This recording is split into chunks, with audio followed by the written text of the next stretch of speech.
नमस्कार, आपण पाहत आहोत प्रतिदिन वार्ता आवाज जनतेचा। राज्यामध्ये उदयपूर नावाचा एक चित्रपट या ठिकाणी या मनुवादी सरकारनं रिलीज करण्याचा प्रयत्न केलाय आणि या पिक्चरमध्ये मुस्लिम समाजाच्या विरोधामध्ये हा पिक्चर दाखवण्याचा षडयंत्र आणि मुस्लिम समाजाला भडकवून या ठिकाणी मुस्लिम समाजाचं विद्यार्थ्याचं भविष्य धोक्यात टाकण्यासाठी, भविष्यामध्ये दंगली घडवण्यासाठी, हे जातीय तेढ निर्माण करण्यासाठी काही मनुवादी सरकारनं हे पिक्चर रिलीज करण्याच्या मागे लागलेले आहे। आम्ही आज वंचित बहुजन आघाडीच्या वतीने या उदयपूर पिक्चरचा आम्ही जाहीरपणे निषेध करतो। परभणी जिल्ह्यामधले 2 टॉकीज आहेत, एक नरेश टॉकीज आणि एक अनुसया टॉकीज। या दोन्ही टॉकीजला आणि जिल्हाधिकारी साहेबांना आम्ही निवेदन दिले की हे पिक्चर परभणी जिल्ह्यात लागला नाही पाहिजे।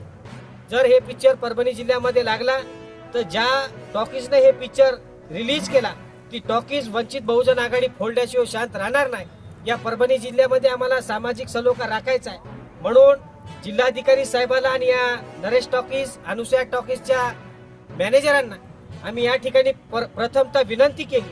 जर विनंती करून देखील या टॉकीजला जर उदयपूर नावाचा एक नीच पिक्चर लागला तर या टॉकीज फोडल्याशिवाय वंचित बहुजन आघाडी शांत राहणार नाही, असं आव्हान या ठिकाणी मी करतो।